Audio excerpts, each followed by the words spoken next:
Okay, hello everyone. My name is Jordan and have been volunteering at the Canada Comics Open Library as a librarian, comics consultant, and board member since nearly its inception. Thanks so much for joining us for another online Comics Out Loud. Just going to say a few words and then hand it over to our storytellers for the evening. There will be time for questions at the end, so feel free to ask what is on your mind in the Q&A box for the cartoonists, which they may answer later on. Tonight's readings are also being recorded and will be posted to YouTube in the near future. This project would not have been possible without the support of the Ontario Arts Council through an arts grant. We are hoping this project can be a resource to blind and visually impaired community members who often aren't able to access comics medium, and that we can grow blind comics resources in the future. For those who haven't heard about our organization, the Canada Comics Open Library was founded in 2018. We're a completely volunteer-run library and nonprofit organization focused on comics, their accessibility, and showcasing how incredible comics can be. You can visit our website at canadacomicsol.org to view our projects, blog, and other online comics resources.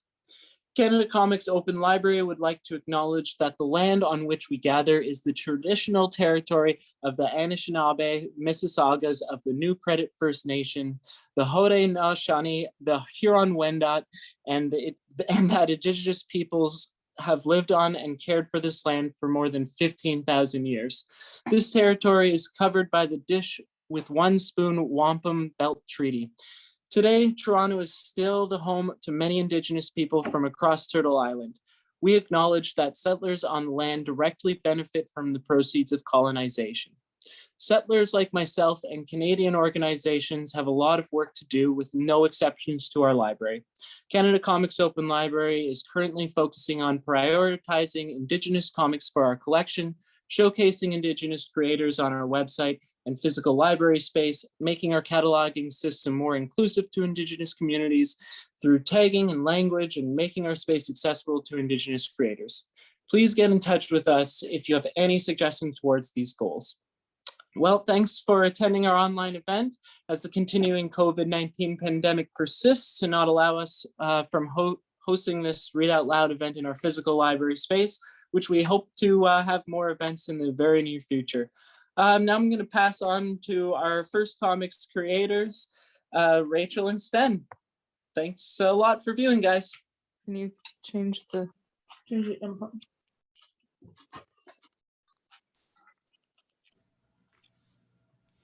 Hello, hello, hello. Stephen, are you there? Yeah, hello, I am. everybody. This is so usually when we do these things, Stephen and I are looking at a sea of faces. But right now, I'm looking at myself looking at Stephen. So this is a very interesting situation we're in. Let's just talk to each other. How about that? Let's do that. So, Stephen, could you tell me in one sentence a little bit about yourself? Oh, gosh. Well, I am I'm a cartoonist, a visual artist. I know. My sister is on the other line, signed in by my name. So we are trying to work that out. My apologies. There we go. No, so I'm a cartoonist, a visual artist. I live and work in Toronto. I illustrated Dark Magic with Rachel. I also have a couple other books, Starbound, and a forthcoming Words Plural. In my spare time, I'm actually learning to be a teacher. And so I just came off of my last practicum with the TDSB. He's a teacher, everybody. I'm a teacher, everybody. So I'm a little tired, but I'm really happy to be here with everybody. So that's about me. Rachel, tell me about yourself. So I just came back from Silver Snail because they're having a sale right now, a moving sale. I bought a ton of manga. I technically saved $25, but really I spent $80. So I'm dealing with that regret right now. Other than that, I am the word author of Dark Magic. I did the poem that it's based on, and we'll get into a little bit about how that came to be. Other than that, I write in my spare time. My current career has nothing to do with writing. I work in finance.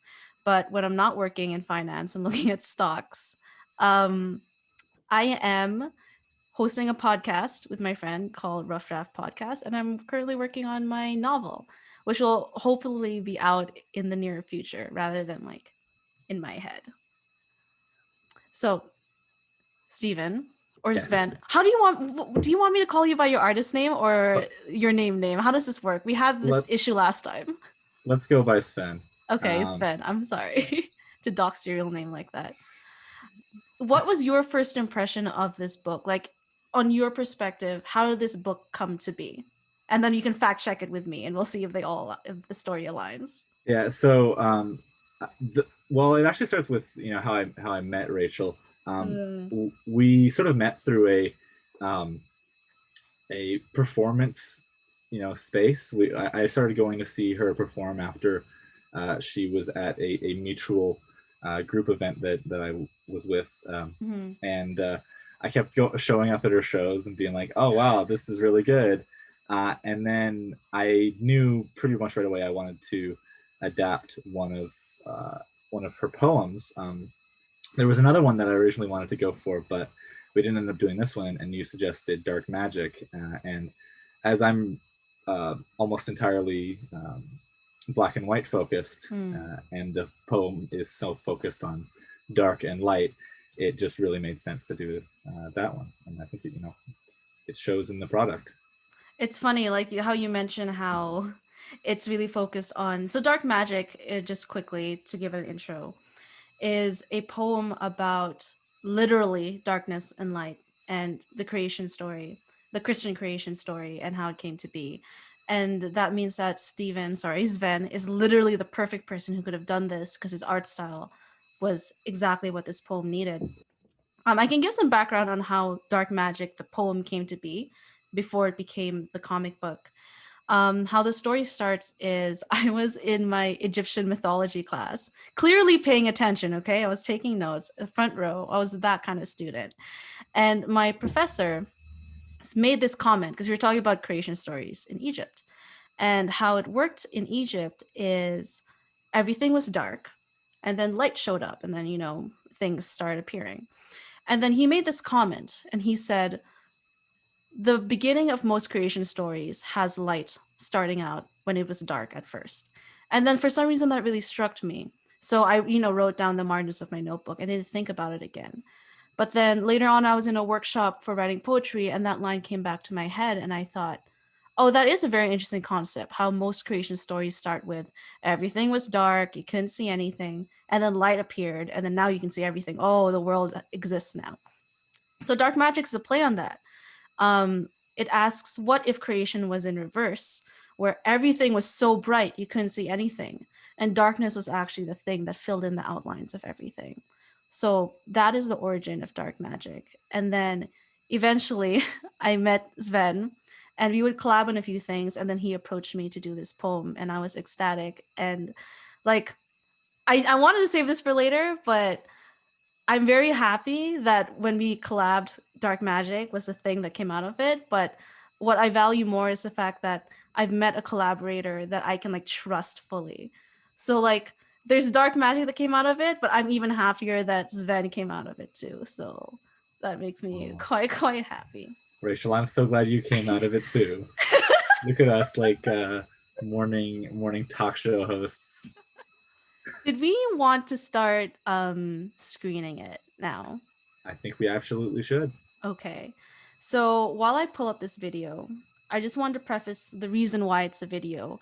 Because this was originally a poem, and actually specifically a spoken word poem, I actually perform this quite often with my partner. We're in a duo called Constantiline, where he does the music. And it has always been a dream of mine to put the comic with the actual poem that it was meant to be with. So this is what this video actually represents. And I will share my screen in just a second. But after this, Sven and I are going to read out a description of each panel and also talk about like specific things in panels as they come up. So this is the part where I monologue while I try to buy myself time as I pull up my screen. And then I make weird like doot doot doot doot noises because people don't like silence. Okay. Let me just make sure the audio, hold on, I'm gonna stop sharing. I'm gonna make sure the audio was selected. Okay. All right. I am going to play this, and Sven, if you could give me a thumbs up if you can hear it properly as I play it. Okay, I'm gonna mute now.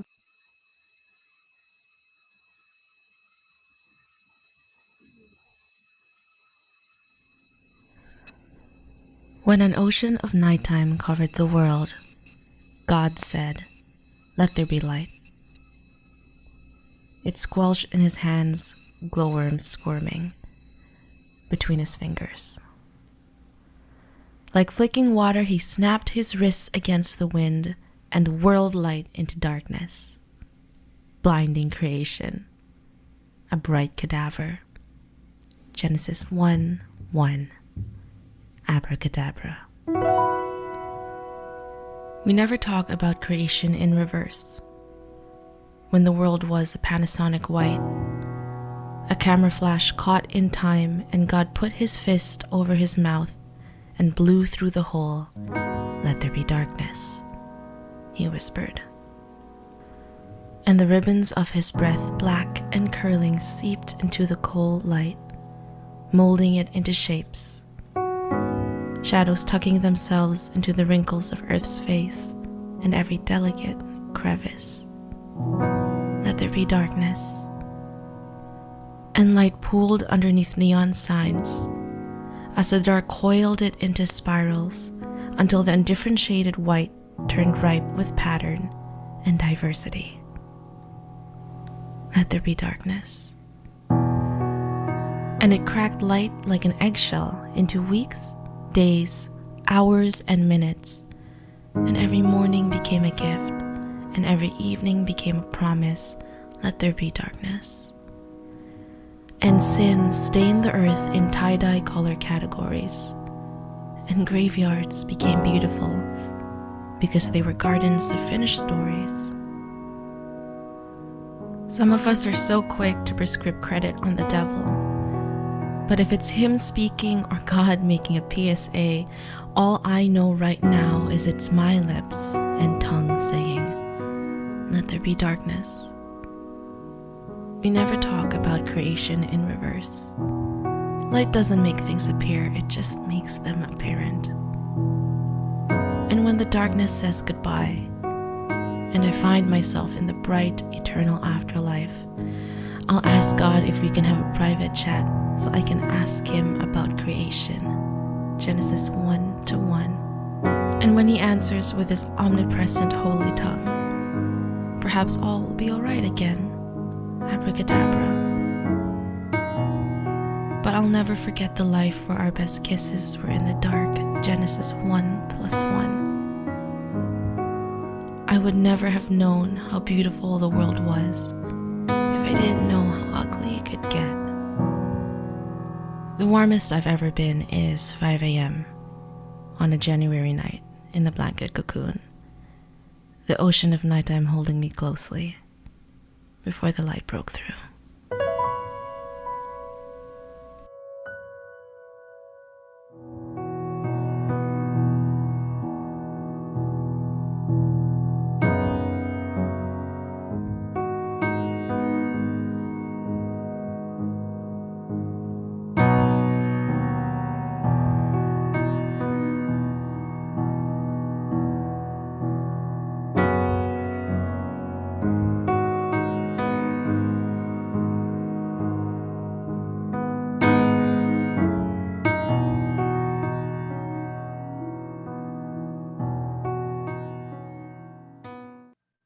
I always feel some type of way when I watch that video, Sven. Absolutely, me too. Here's a little like peek behind the curtain. But when we launched this, when we launched the comic book at its launch show, we ended the show with me performing the poem, like, flipping the pages, and then my partner John would play the music in the back. And Sven has been very nice to bring this up, but I couldn't make it past the 2 pages. Like, I was bawling. But yeah, it's something else to like have the visual and then hearing it at the same time. What we were hoping to do with the rest of our time here is go through because it is a very short comic book, go through it like page by page, also with a descriptor on it as well. So just for folks who have a little bit like difficulty like going through the comic book quickly, we're actually going to read it verbally and kind of describe what's going on the comic book literally, and also have some commentary about certain panels when we feel like it. So I am going to share my screen one more time so we can see this panel by panel. And this time I won't monologue so we can sit in silence. I think we have the described version that we can, I think, toss in the chat. If anyone wants to follow along, we're going to be reading through it, but if anyone wants to follow along at home, I can do that, or Jordan, if you have it. I'll put it in the chat for you. Lovely, thank you. Yeah, I think, you know, we had this launch back almost 2 years ago now, before, you know, when we were able to pack into this tiny room at 182 Augusta. And you know, it's a very different vibe doing it here versus doing it there, but you know, I'm glad that we have this opportunity to sort of run through it and share it together, right? Which is the point of this. It's hard to do comics in a shared way. They're often very insular, but these sorts of events make it really good. Anyways, so let's start with the cover. So, and if you could take it away with your lovely baritone voice. Cover. A dark hand reaches out against a white background. Splatters of ink float around it like flecks of dark light. A black square divided diagonally from the upper right corner to the bottom left rests above the hand. The title Dark Magic is written in thick marker beneath the hand. Below the title are the credits, printed in faux typewriter font. Words, Rachel Evangeline Cheung. Pictures, Sven. Watch me struggle to get to the next section. Okay, there we go. Page 1. It begins in the dark. A black page is broken only by a whisper of white, handwritten text along the bottom edge. Text. When an ocean of nighttime covered the world. Text. God said. The text floats small against another black page, contrasted by the larger. Text. Let there be light. The pure black of the page lifts ever so lightly at the bottom, revealing the slim white corner and lower edge of a wide panel. Page 3. The white expands and is filled with a pair of massive hands, resting in the lower right corner, catching globules of light as they drift through the darkness. Arrayed around. Text. It squelched in his hands, glowworms squirming between his fingers. Pages 4 to 5. The massive hands extend through the darkness, fingers splayed with energy, as... Text. Like flicking water, he snapped his wrists against the wind. Light sprays from the hands like glowing paint dashed across a dark canvas. It cuts through the black of the page, and settles into a trio of horizontal panels. Text. And whirled light into darkness. So I want to make a little comment on this panel. I was going to make a comment too. Okay, who's going to go first? Okay. It just hit me now that the 3 horizontal panels actually represent the first outline and creation of what a comic book panel would be like. And I'm just realizing your artistic vision here, having something that was chaotic, like all the flecks of light, become something organized into panels. So good on you, Sven. That's actually pretty cool. Well, so, that's exactly what I was going to talk about. So we're really on it today. But yeah, with this one, with the past couple where, I mean, even in the description, it's talking about the panel corner coming out. When I was drawing this, I was really focusing on like trying to experiment with comics and the idea of like, you know, putting black ink on a page and what that does to it versus putting white ink on a page and what that does to it, and how you can build negative space and stuff through that. There's a good book that Rachel and I both really like called Asterios Polyp.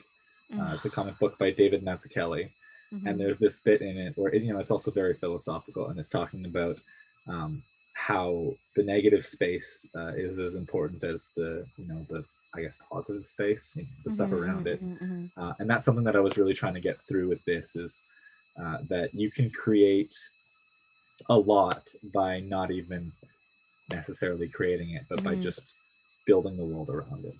Right. So amazing. Okay, let's go next slide.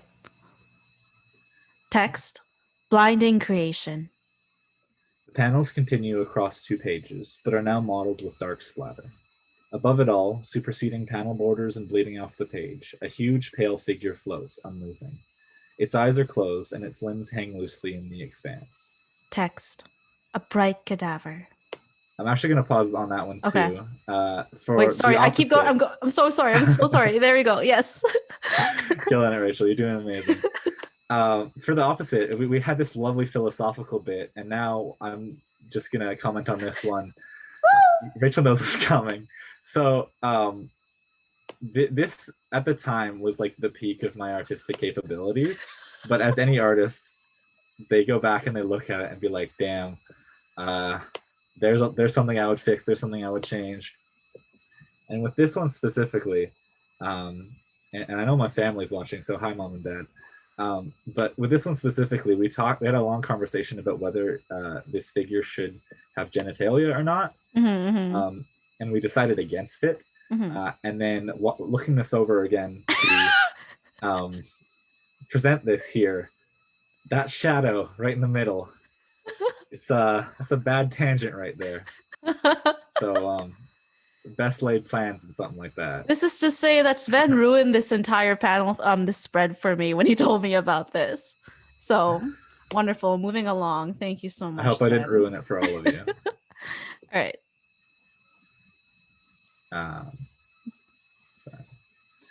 Page 8. The page is once again almost entirely black, save for a cracked strip of white in the center, which looks cut out from the page. Above this, Text, Genesis 1:1. Page 9. The page inverts, the background now a stark white, with a streak of black, while a streak of black ink replaces the white cutout. Below it, Text, Abracadabra. Rachel, I think this one was your idea. Which one? Those 2 pages. I think that was your idea. Having the flip. Yes, I really, really love the inversion. It's gorgeous, and I will gladly take credit for that idea if you so bestow it on me. Okay. Page 10. A fully white page is now broken only by black text grouped in the center of the page. Text. We never talk about creation in reverse. When the world was upon a Panasonic white. Page 11. 3 panels composed of thin fading lines expand from the top left corner of the page to the bottom right, overlapping slightly. In the first, a flash of light is represented in radiant lines. Text. A camera flash caught in time. In the second, the lines become the folds in the skin of fingers, curled slightly into a fist. Text. And God put his fist over his mouth. In the third, the hand becomes clearer. Black ribbons and ink spatter pouring out of the gap between the fingers and the palm. Text. And blew through the hole. Pages 12 to 13. The ribbons grow, dancing across the pages and throwing splatters of ink in their wake.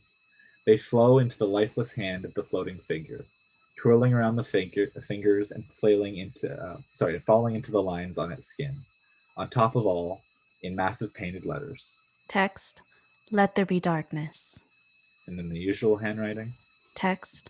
He whispered. I'm just gonna pause pretty quick. Jordan, could we get a time check? I just want to make sure that we're on time and not, being over time. I think you guys can continue to wrap this, continue to do what you're doing. I've got no problem with it, unless Okay. Rabia and Vinci, do you guys have a problem with waiting any longer, or? I think you guys should just continue. Okay, cool. Sorry, I Okay. didn't want to waste time with the time check, when that happened. Okay, perfect. Thank you so much, everybody. All right. Yeah, just one comment on those ones. Yes. I think Oh, early sorry, on, I'm messing up. There we go. I think in the original poem, these were described as tendrils. Mm. And I suggested to Rachel to switch the word to ribbon, Mhm. because one thing that I think both of us are really trying to get across here is we're not trying to play into the necessarily like the evil metaphor of like darkness, Mhm. right? Which gets hit hard a lot.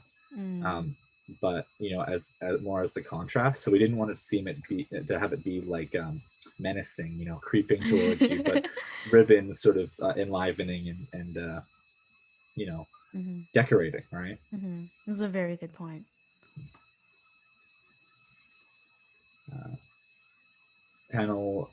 Page 14. 3 horizontal panels dominate the page, their contents documenting the ribbon's mapping onto the figure. In the first, the ribbons flow around the figure's foot. Text. And the ribbons of his breath, black and curling, seeped into the cold light. In the second, the ribbons begin to wrap around the figure's leg. In the third, they make their way up to its pelvis and stomach. Text. Molding it into shapes. Page 15. This page follows the same layout as the previous. In its first panel shows the ribbons entering the figure's hand. Text. Shadows tucking themselves into the wrinkles of Earth's face. In the second panel, the ribbons encircled the figure's upper arms that have already done their work on the chest, which is now full of thin, detailed brushstrokes. Text. And The last panel shows the figure's face, far more alive than it seemed before, with the tiny ribbons flowing around it. The text follows the ribbons closer into the face. text. Every delicate crevice.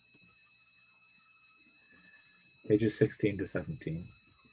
Starting as thin as a sliver, vertical panels fill these pages and widen as they progress. The first contains the text. Let there be darkness. In the second, we see a neon sign for Eva's. Text. And light pooled underneath neon signs. An aging couple look lovingly into each other's eyes in the third panel as they stand beneath a dazzling streetlight in a sky full of stars. I am looking for that section. Okay, text. As the dark coiled it into spirals. In the fourth panel, an urban cityscape stretches out below a bright afternoon sky. Text. Until the indifferent shaded white. The city continues into the night in the fifth panel as a pair of stargazers look out from a rooftop. Text. Turned ripe with pattern. In the final panel, one of the stargazers points towards the white speckled heavens. Text. And diversity. Just one quick thing on this one. Of course. The Eva's sign is, of course, a Easter egg for my lovely collaborator's middle name. Oh, wait, you never told me this. I definitely told you this. You did. I would have said something. You never told me this. That's so cool. I'm pretty sure we did this exact same conversation at the launch. So this is amazing. I had no idea. Okay, sorry. I'm learning too. We're all learning today. Okay. This is one of my favorite pages. Me too. Panels 18 to 19. In a vertical panel, an elderly woman holds a toddler. Equipped with protective glasses, both look towards an oncoming eclipse, high in the sky above them. A plane also flies by. Text. Let there be darkness. A plane flies across a dark panel full of clouds and a starry sky. Above it, the eclipse reaches its peak. Text. And it cracked light like an eggshell into weeks, days, hours, and minutes. A bright panel cuts through the previous like a sunbeam. Light streams through ornate windows and falls on a male figure. A bird flies down, tweeting. Text. And every morning became a gift. The remaining upper right corner of the page is filled with another dark panel. A man looks out of a plane window at the approaching lights of the city, the far-off lights of the stars, and the large, bright moon. Text. And every evening became a promise. I'm going to say a quick note before you do, Steve. Go Sven. for it. I love the little airplane traveling from left to right. It took me a couple reads to realize that the man in the final end of this panel is in the airplane. And I was like, what? I don't know. I thought that was cool. Yeah, no, and I think there's also the implication that he's coming home to this woman and the toddler. The woman and the toddler with the eclipse is probably my favorite panel in the entire Mm-hmm. thing. And it was written in 2019, or yeah, it was written in 2019 when the eclipse happened. So I had the eclipses on my mind. Right. I also just wanted to quickly Yeah. mention the panel, the third one with, as it was described as bright panel cut through the previous like a sunbeam. Mhm. I used to work at Hart House, which is a building downtown part of the University of Toronto. It's a really big, lovely building. I worked audiovisual there. And I used to hate getting up in the morning because I would have 7 a.m. shifts, which would have me wake up at 4:30 to get down there. But I quickly discovered that if I went into the Great Hall, the sun would stream through the windows, and I would start my morning with chirps of birds that had found their way into the Great Hall. So every morning became a gift was really like the sort of thing that got me out of bed in the morning on some of those days. So That's so sweet. I swear you haven't told me a lot of these. I did know about the Hart House thing, but I didn't know about the every morning became a gift. That's really sweet. Okay. pages 20 to 21. Rachel, that's you. Do I start? Okay. Text, let there be darkness. A shirt hooked to a clothesline blows across both pages. It is stained at the top, but towards the bottom, the black stains give way to elaborate tie-dye. Text, and sin stained the world in tie-dye color categories. Inset below the image of the shirt, a forlorn man stands in front of a gravestone, holding flowers. He is wearing the same shirt. Text, and graveyards became beautiful because they were gardens of finished stories. I'm just gonna make a quick comment, and quick because I do want to like keep in mind the time we have left, so we might speed through these a bit faster. But and graveyards became beautiful because they were gardens of finished stories is one of my most favorite lines. It's something I really cherish because I don't know, I just feel like it's pretty encompassing of the idea of death not being entirely a sad thing, but also a beautiful thing for a new beginning. I drew this one at Hart House too. It's one of my favorite pages. Sitting in the office. Page 22. In two vertical panels, a baby lies crying in a crib, the world around him dark. Hands enter and begin to lift him up. Text. Some of us are so quick to prescribe credit on the devil, but if it's him speaking or God making a PSA.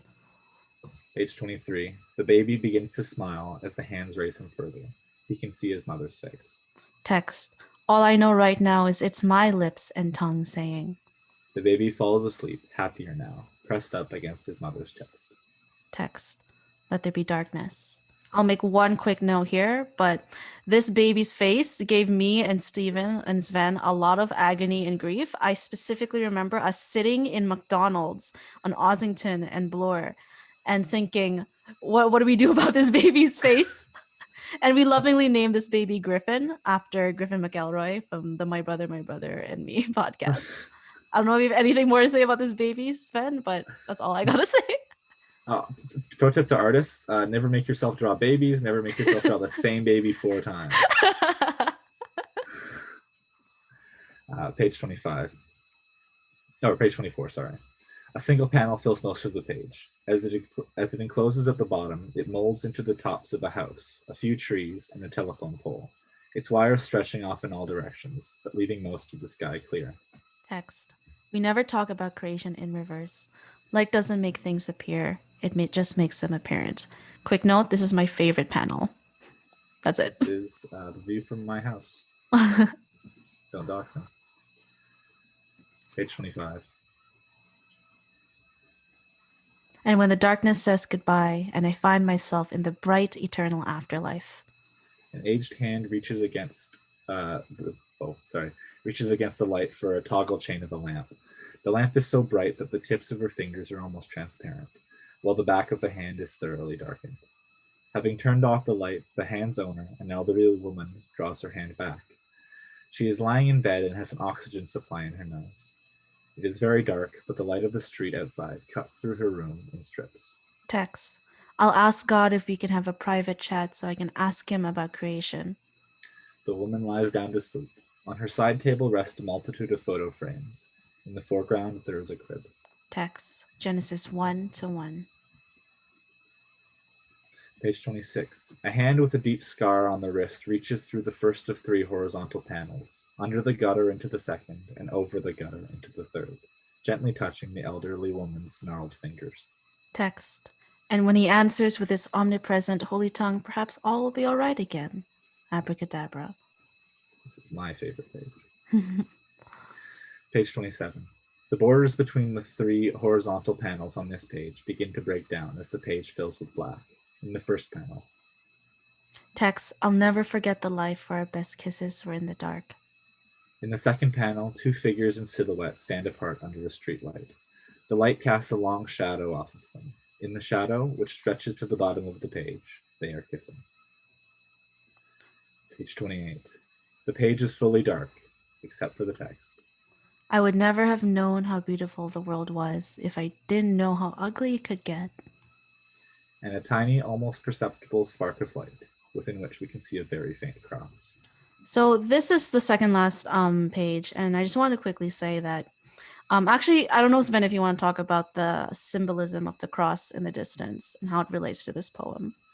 Yeah, I mean, so, you know, as I think Rachel mentioned as we got into this, and I think it's pretty clear as we're going through this, Rachel and I are both Christians. And so working through this idea of creation, the story of creation, but also the idea of wrestling with, you know, not as I said earlier, you know, darkness doesn't always equal evil, but in the dark sometimes bad things happen, right? And I think with this one, I really wanted to highlight just that it often takes the I'm not going to say it takes the bad to see the good, but if you see a bright light after you've been in great darkness, it just seems that much brighter. And I think that's something that's central to me in my faith, and that's why we connected that there. I don't know, Rachel, what you can say. I am going to retweet what you just said. All right, page 29, or page 29. Again, the page is dark. Text dwindles down from the top. Text. The warmest I've ever been is 5 a.m. on a January night in a blanket cocoon. The ocean of nighttime holding me closely before the light broke through. The light breaks through just a little bit more. Thin rays cascading over the outline of the couch. Yeah, and that is the end of the comic. Jordan, if you like, you can copy and paste like the dedications and the book cover and everything at the end, unless Sven, you wanted to touch on anything at the end of the book. But just to say it's dedicated, of course, to your professor who gave the idea for it, and also my grandmother who passed away in 2019, and was someone who understood that you know, things aren't always black and white. So, yeah, and that concludes our very thorough presentation of Dark Magic. Thank you, everyone, for sitting very patiently and listening to us ramble about something we've dedicated like a year to. So thank you so much, everybody. Thank you, guys. That was so lovely and beautiful. I am so happy that you were able to share it with us all today and create such a beautiful piece of work. It's super important to realize that darkness is not a bad thing, and that lightness can just be as bad as darkness a lot of the time. And it's not something that gets emphasized very often. So thanks for sharing, guys. I'm going to pass it on to our second cartoonist, Rabia Syed. I hope I pronounced that correctly, Rabia.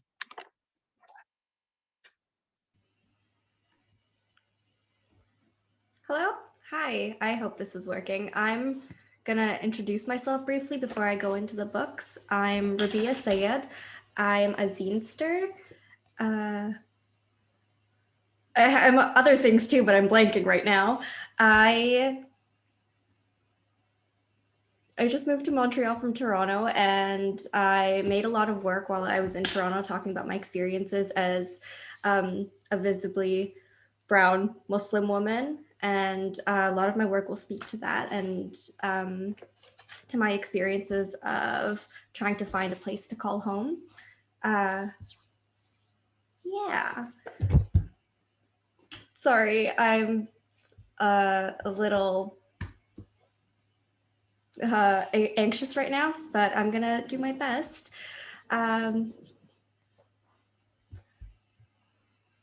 So I have 2 scenes today to read to everyone. I am going to start sharing my screen for one of the scenes. Give me just one moment.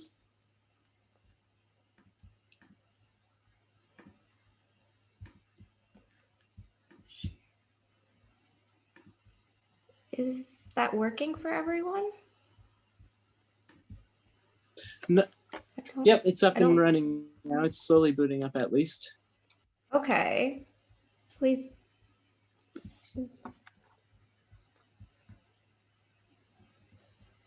Is it visible right now?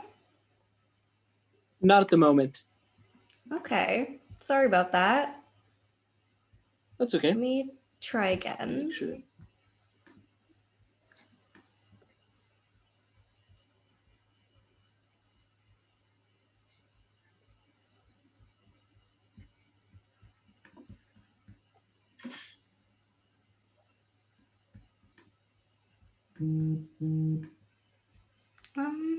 Not sure why that's not working. Does everyone mind if I just like leave Zoom and join again for a second? Yeah, give it a go. Okay, thank you. I will be right back. Okay, that sounds good.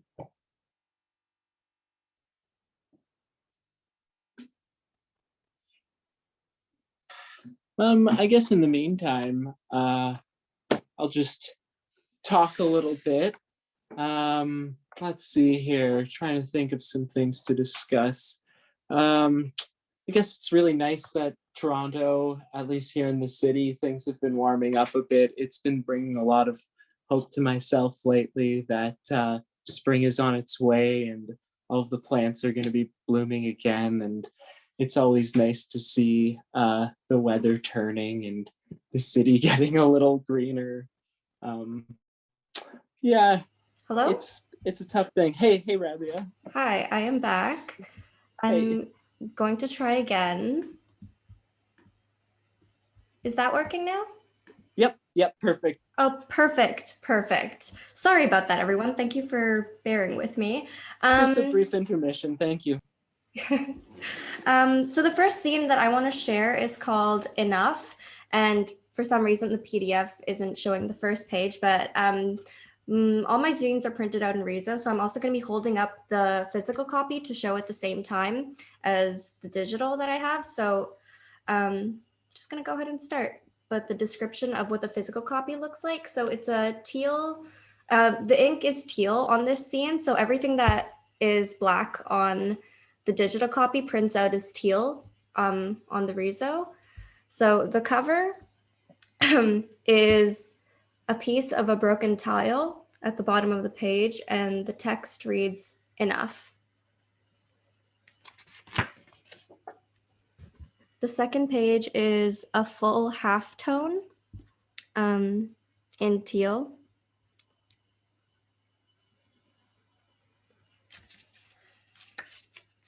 The second spread is the top corner of a broken tile with the split down the middle almost. The text reads, it doesn't match up on this one, sorry. There we go. The text reads,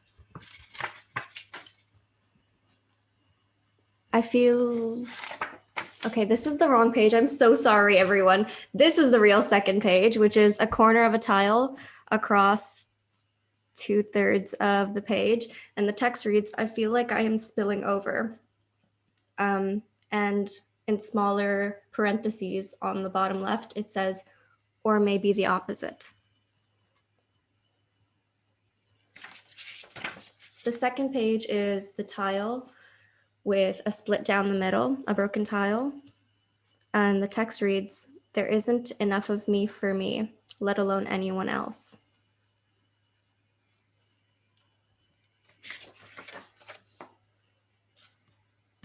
The next page is another broken tile covering about more than half the page. And it reads, "I am sorry if I promised some part of me to you." Sorry. Next page is the tile tilted and broken. It says, the text reads, "It wasn't exactly a lie. I'm sure I meant it at the time." On the next page, the text reads, "Or I mean it still."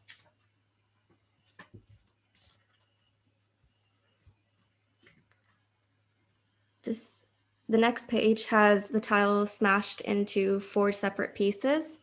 The text reads, "I'm not saying I've learned my lesson. I know I haven't." The next page reads, "I'll promise something again."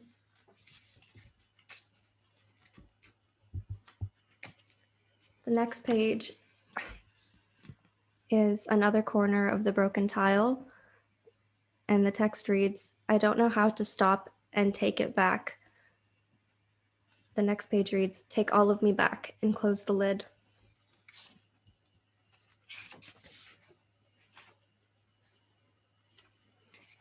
The next page is the tile broken into 3 pieces and says, "I feel like I'm digging a hole into myself, trying to make space for things I think should belong there."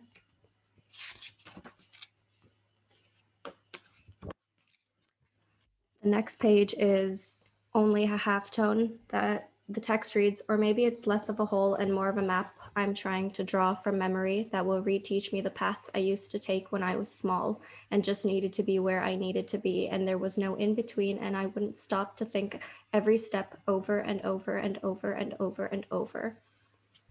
The next page in smaller text and parentheses reads, "And maybe it is a hole."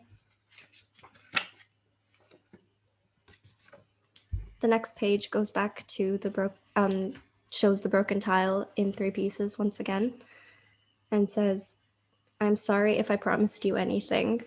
And the next page in smaller parentheses reads, "I promised it to myself too." And then the end page is just halftone. The back cover is another piece of the broken tile, and the text reads, "Rabia Sayed." That's my name.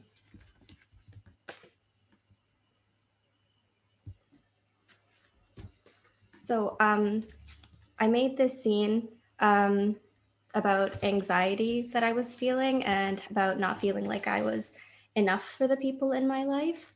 So the scene was kind of an outlet for me to talk about those feelings and put them all down.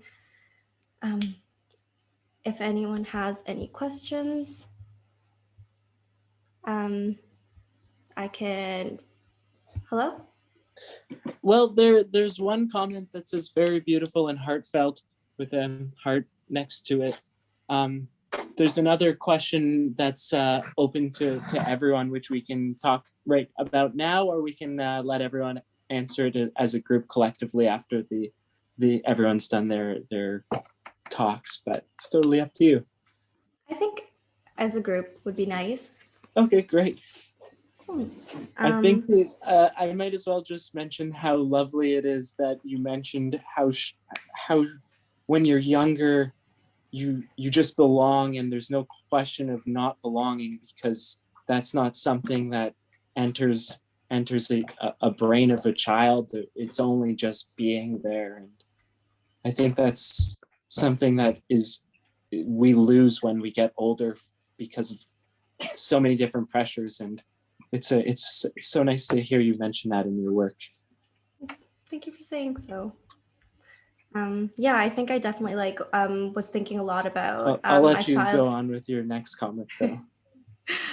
Yeah, I'm just gonna respond to that for a second. I was definitely thinking a lot about the home that I grew up in, or before my family moved from the west end of Toronto to the east end of Toronto, and how when we moved, I felt like everything had shifted. And when I was writing the scene, I was thinking a lot about the first home that we had grown up in, and all the things that I wish I could remember about that home that I can't anymore. But yeah, thank you for noticing that.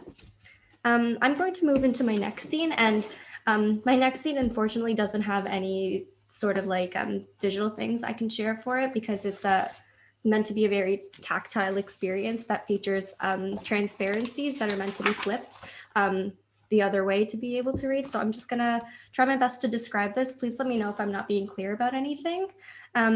So this zine is called, sorry.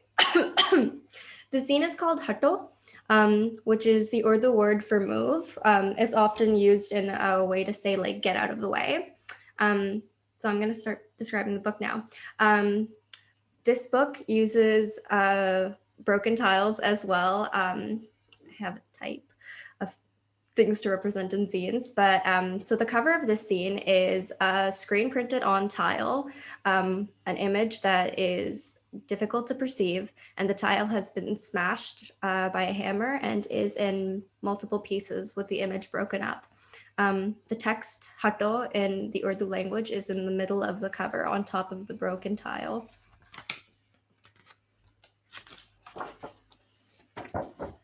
I'm also going to describe this paper. The paper that it's printed on is a felt gray color, and it has a lot of texture to it, and grains in the paper. I really like the paper texture in this. So the opening page says Hato once again in black text, also in Urdu lettering. The next page is a picture of a screen printed tile. The image shows, well, it's my father holding me up when I was a baby by my onesie, I guess. The picture is dark and difficult to perceive. It looks like a man holding up a child, and the text in the bottom left corner of the image reads, "Hello." On the next page, this side of the transparency reads, in text, "I learned a lot later how my father felt about me when I was born." The next side of the transparency in reverse reads, "Born not a boy, not light-skinned."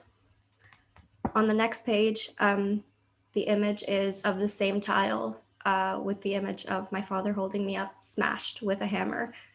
The tile is broken into 6 pieces.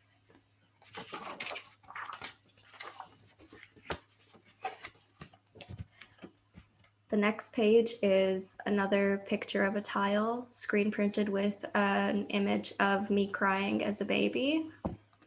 The text reads, "How pretty." The transparency on this side reads, "I cried a lot as a baby." The reverse of the transparency reads, "As if it was the only thing I knew how to do." The next image is the same tile of me crying as a baby, smashed with a hammer, broken up into 5 pieces. The next page is a picture of the screen printed tile once again. The picture is of my father pushing me into the couch as I was a crying baby, I guess. Sorry, that was a bad description. Let me try again.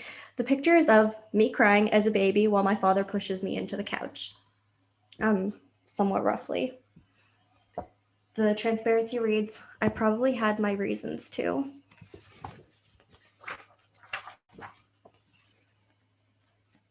The other side of the transparency reads, "Reasons I wasn't able to name." The next picture shows the same screen printed tile of me being pushed into the couch as a baby, smashed into many pieces.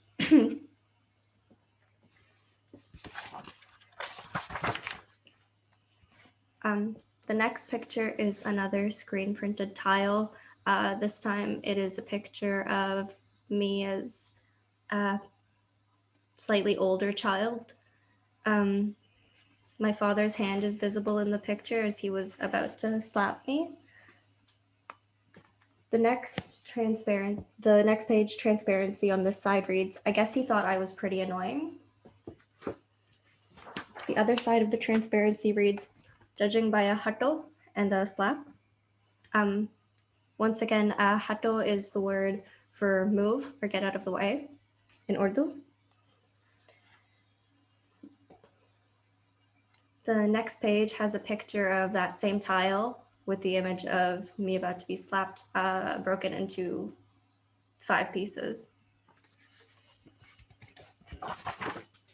The next page is a picture of a screen printed tile with me and my little sister, me cut off on the left side of the picture, peeking into frame. Both of us are smiling. This side of the transparency reads, maybe I wanted attention. The other side of the transparency reads, or maybe it was more of a need. The next image of the same tile smashed into 4 pieces.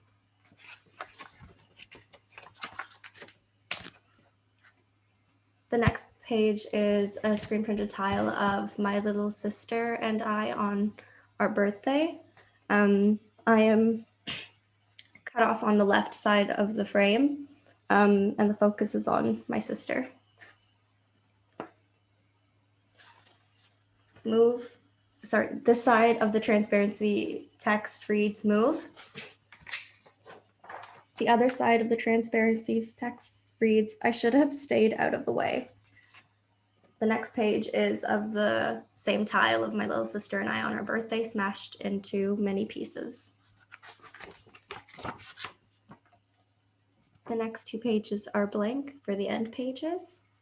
The back cover is a close-up on the last tile that was smashed with my, with the top right corner being my little sister's face slightly out of frame.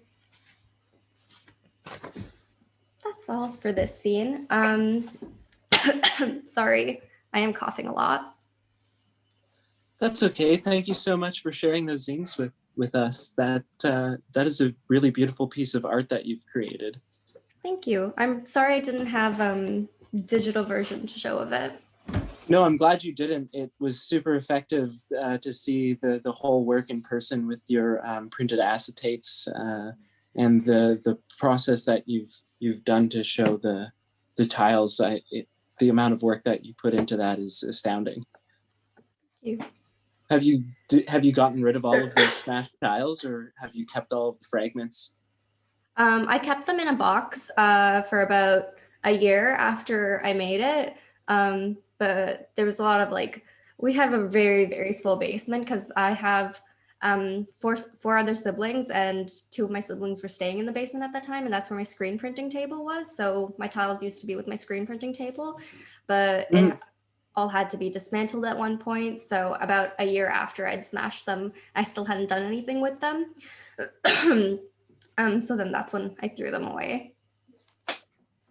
Yeah. Very, very good. Wow, that's beautiful. Thanks. Also for context, in one of the pictures I mentioned that it was mine and my sister's birthday. So I wanted to clarify on that. We don't have the same birthday, but her birthday is the day before mine. So when we were kids growing up, we would share the same birthday party. Nice. Mm-hmm. Who took most of these photographs? I guess they're from throughout your life. Yeah, so they're home videos that I've taken screenshots from. So the ones that have me cut off the frame are all videos that my dad took, because the reason I use those, and I guess the thing that I was trying to say with those photos was that in videos that my dad took of me and my siblings on days that we were supposed to be together as a family, those videos would often cut me out of them. I'd be in the corner trying to get into the video, or you'd see me peeking in, but the focus generally would not be on me. So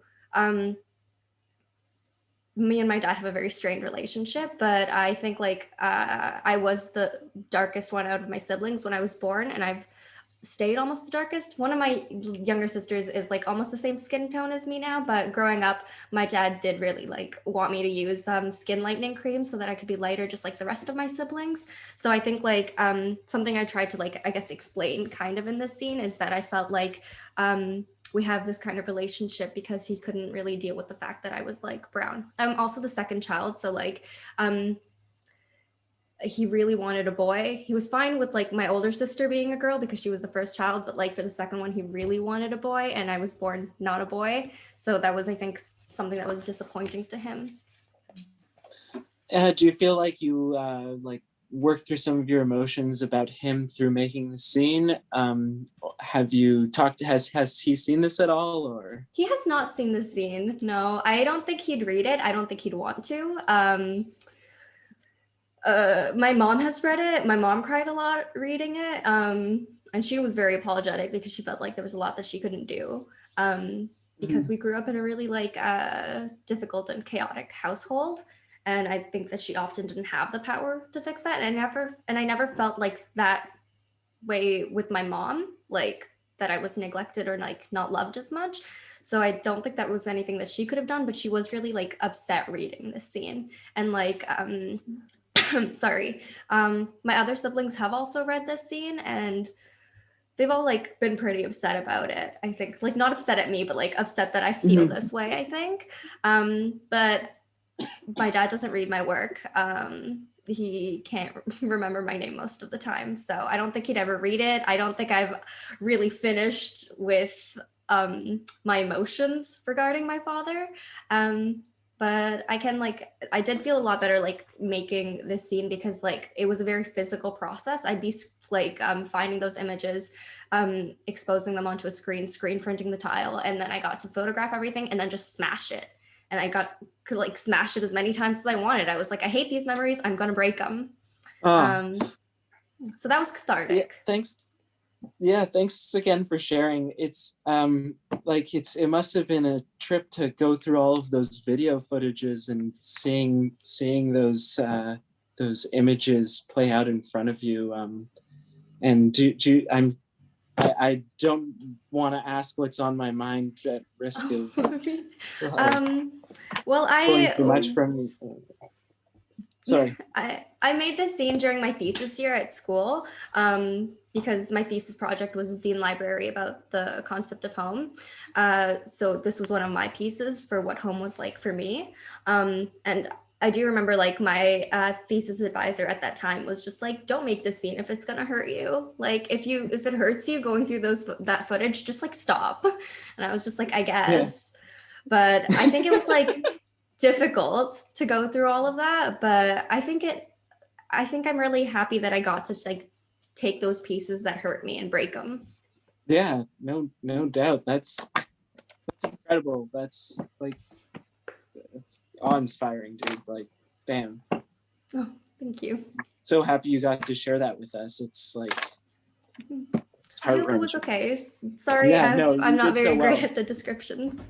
No, you did it perfectly. Very, very nicely done. I appreciate it very, very much so. Thank you so much for the opportunity to do this. Yeah, no problem. I mean, do you have any more copies of this work, or how many of those did you print? Just a few, or?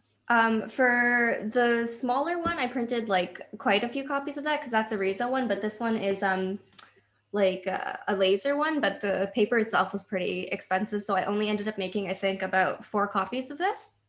So one stays in the zine library. I've sold 2, and one is with my thesis advisor. Great. Yeah.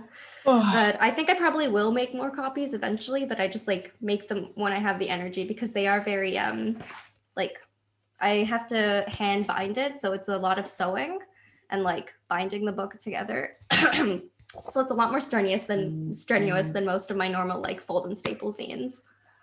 But I think the content of the zine like was intense enough that I wanted to put that amount of effort into it.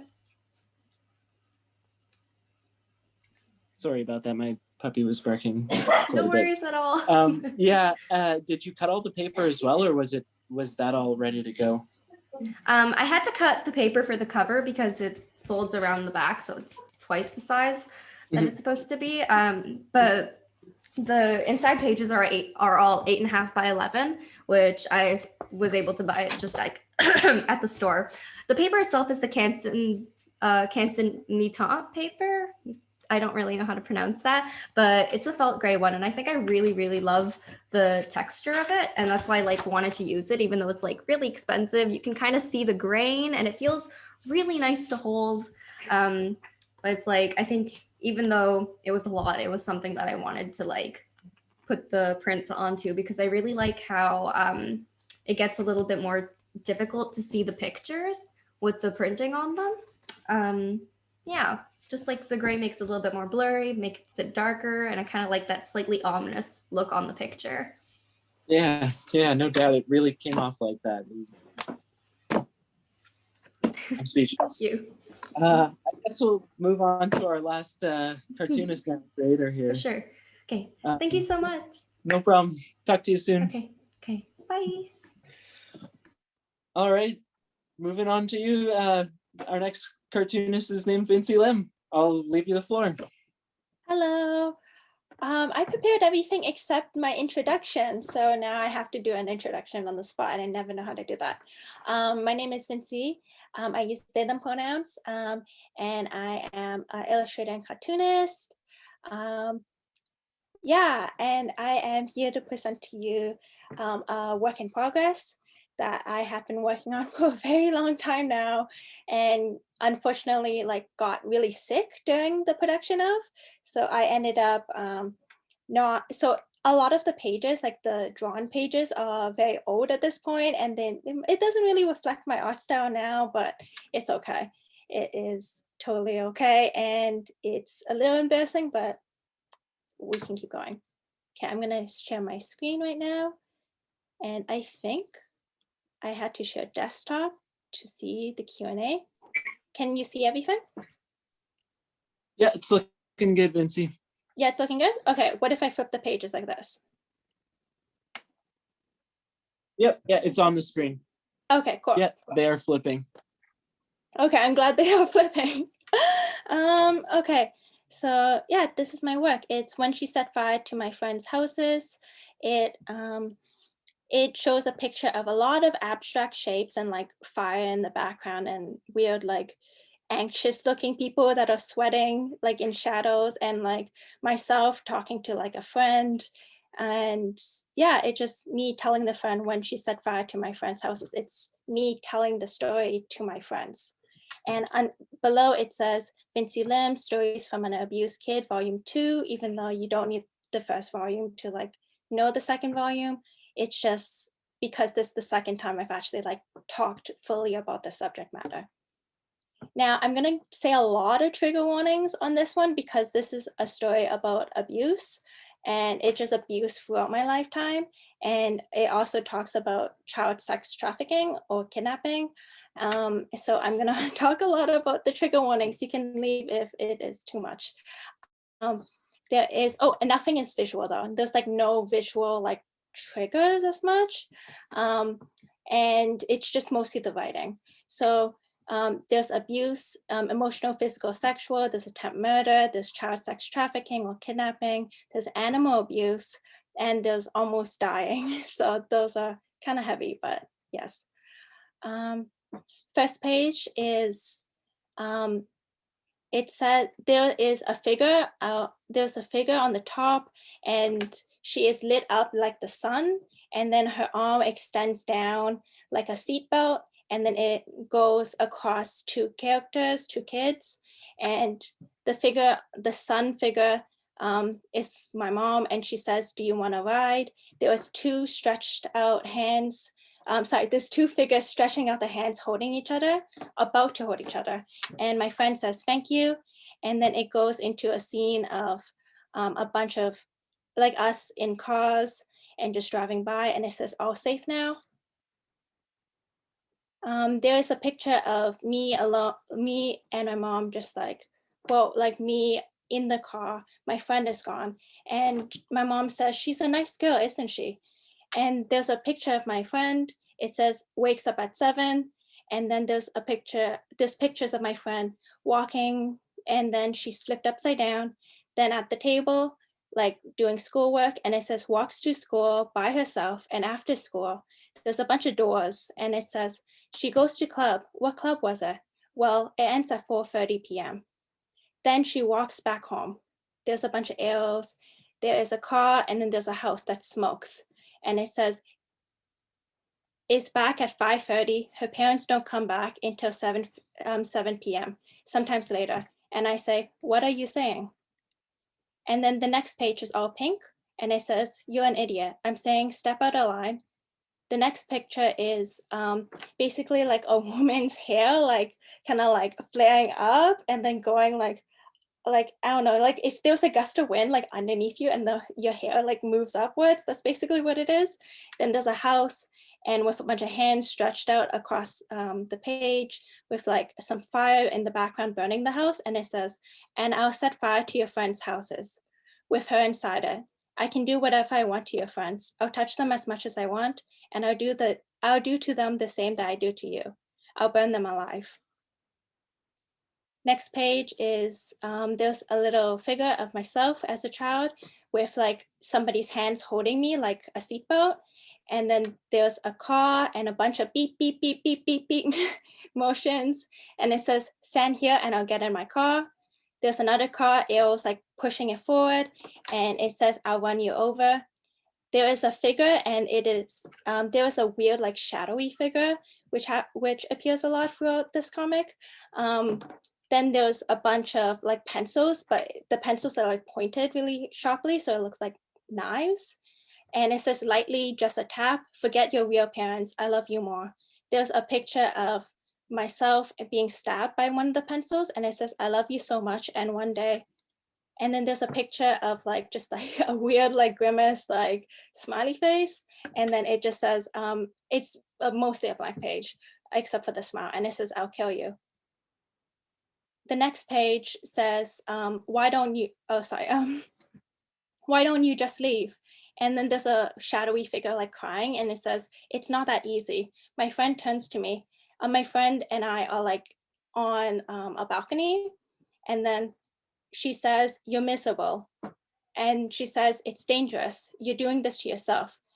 I'm there in like an anxious kind of like shadowy figure. I'm holding up a pencil and I'm saying, what am I doing?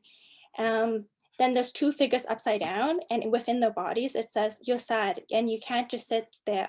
You can't just sit there and say, you're sad, you're abused, and not do anything. I'm holding her hand while we're walking across the street. It says, it's not my fault. She says, it's not, but at the same time, it closes up to her face, and then she says, I left. There's a picture of me with like my like tears, but it's like upside down like a clown.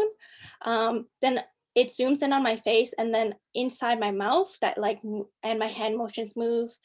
Inside my mouth, it has a bunch of words that says, I'm not you. And then there's her kind of like reigning above me and saying, yeah, that's the problem. And I'm like at the bottom, like kind of like in fear. And then I say, what would I even do? And then there's a close up to her face, and it says leave. And then there's a shocked photo of my face surrounded by like a bunch of hands grabbing me. Then there's a house, and it says, where would I go? What money do I have? What resources are there? There is an image of a person like kind of moving like away, like curtains, like blinds from a window.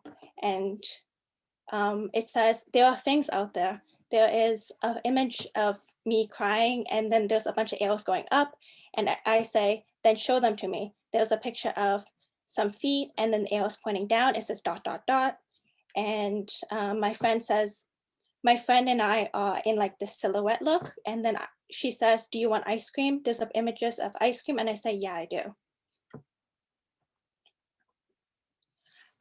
There is a picture of myself just like lying down, holding my hand of another figure of myself, like sitting, then another figure of myself upside down. It says, she holds the knife above me. I don't move. I never move. I let my mind wander. I'm bored. And it says, fuck you, in like really big caps. Then there's a figure of myself holding a knife, sitting down, sitting on top of a figure of myself. And it says, she stabs me in the leg swiftly, and there's a little pain, then back to numbness. the picture of myself and almost like two like hands are like closing in on me, almost about to like hide my face, and a bunch of like little like figures like on the hands. And it says it happens a few times. It happens a few more times, I think. I'm not paying attention. There is a huge figure that is crying, and there is a door, there is a shadowy figure approaching the crying figure and like comforting them. It says, she breaks down crying. You ruined my life. You ruined everything. I sit there silently. Somebody walks in, they hold her tight and reassures her that she's gonna be all right. There is a house and just a lot of like windows. It says, they snap at me. What the fuck is wrong with you? You should leave. And I stand up and walk away, and I sit in the other room, hiding in a closet and falling asleep. There is imagery of myself and my dad sitting at a table. Then there is imagery of a person, like my dad in like a shadowy figure.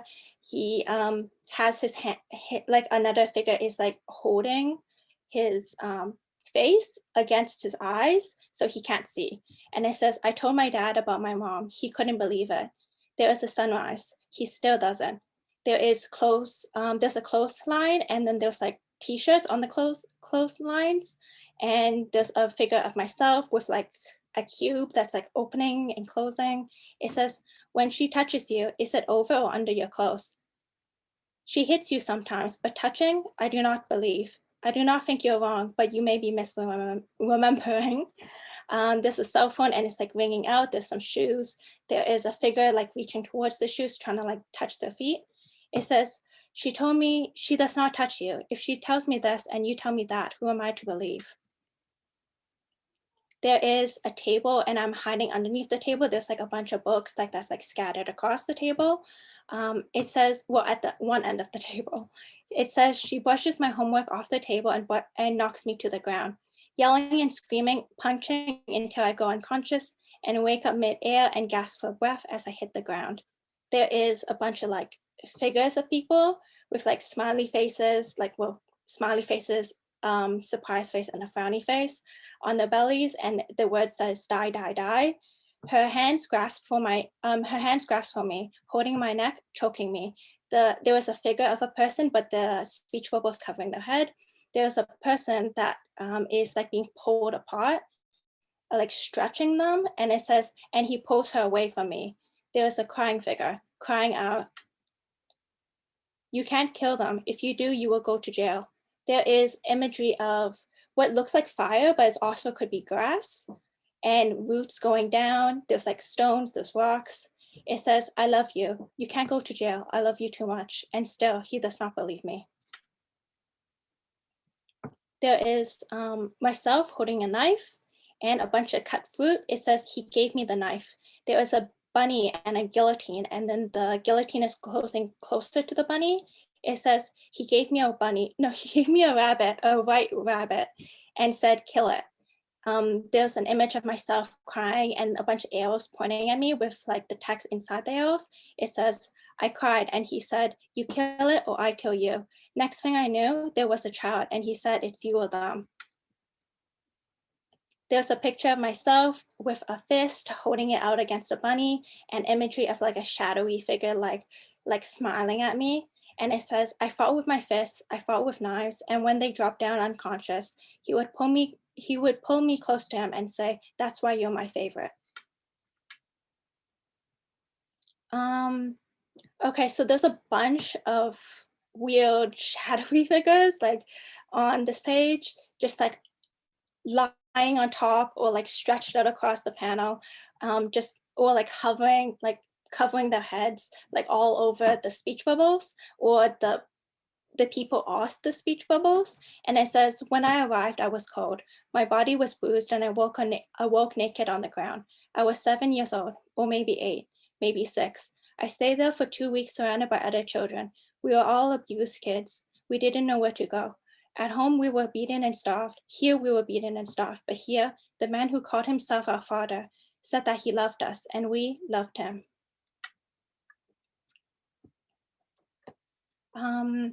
There is like a bed with like a checkered blanket on top. It says, I remember being young and hiding under beds. There's an angry like image of myself with like these like strips, and it says, I was upset and tore at the bedding until I made a hole. Then I ripped it up into pieces and ate them whole. The strips look like bacon. Then there's eggs and bacon frying on a pan. There's a bunch of people waiting for the pan that's arriving onto the table. It says, I remember being so hungry. I would do that every once in a while. Out of spite, out of hunger, to destroy something that my parents owned, something they never see. There's myself smiling and holding a bunch of tissues. And there's a bunch of trees in the background that look similar in nature to the tissues. It says, when I realized tissues had a similar appearance, I began to eat that too. There's imagery of a figure like surrounded by like flowers and plants, and then they're crossing their arms together, like when you go into like a casket. That's kind of how it looks. It says, my friend's parents called me beautiful, Finn. I never once thought of myself as beautiful. Also, I want to ask about time, because I feel like I'm taking a little bit longer than I practiced, and I want to see like if that's like if I should move on to like the end of the comic.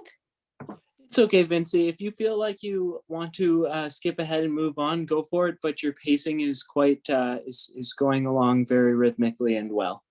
Okay, cool. I'll continue then. There is a bunch of red on this on this page. There's a picture of myself holding my mouth with my hands. There is a lot of like fluid like imagery on here. There's a tea kettle with a bear on it, and it's cracked in, and then it cracks in half, and a cat that's coming out of the tea kettle. It says, I started coughing up blood at 16, then vomiting blood. I drank more water than I ever had back then, washing the blood down my throat, fearing the smell of rotting. Who could love me? There is a picture of like a sapphic couple like kissing. It says, who could kiss me? Who would kiss me despite the taste of blood lingering in my mouth always, despite rotting from the inside out? Imagery of a person with their hands like held together, and a book that somebody's holding saying, all I wanted was a kiss, but the doctors gave me a death day at 17 instead. Two figures with their fingers up to the mouth like a shh sign. It says, good riddance, they said. My mom laughed, as she always did. I fell in love with the idea of death more madly than ever before. There's a car that's like driving on a road that's like very like rigid, and it's like sharp and pointy. It says, of escapism in the only way my brain and body knew and allowed. There's an imagery of me sleeping in a bed, and most of the page is blank with the blanket, and there's like stars in the background. It says, when 17 came and passed, they said, you're a miracle, and I fell into a deep sorrow. I'm 22 now. There is a bunch of like little kids holding hands with a sun in the background. It says, I am 6 years old at the time. My friends gather around in a circle at recess to talk, and one of us talks real quiet. There's imagery of one of the children sitting on a speech bubble. It says, sometimes my dad and mom hits me, and it makes me feel really bad. A speech bubble from the outside, like another person is talking and says, I think, and there's a person who is in front of the sun, and then her arms are stretched out, still holding hands, and says, I think that's how they show their love. My parents hit me very much, but they say they love me, so it must be love.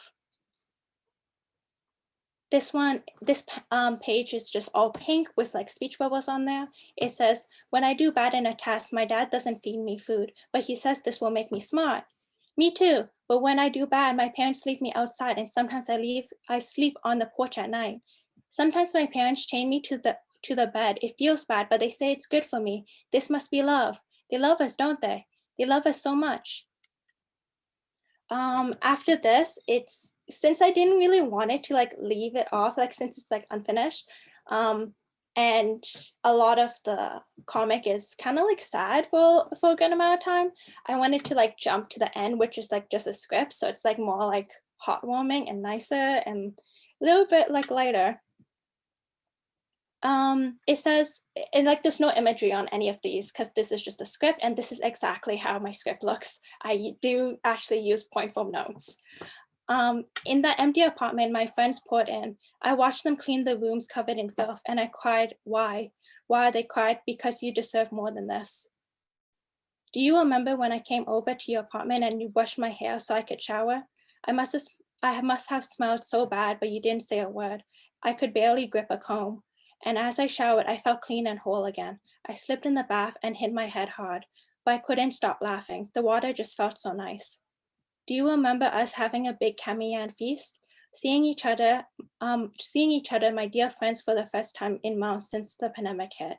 The restaurant gave us so much food, I cried. As we took food photos in awe, I remember you crying. You were afraid that this was a dream and you'd wake up before finishing the food. But we finished the food. I felt loved that day. And I tried to make sure that I felt that love since.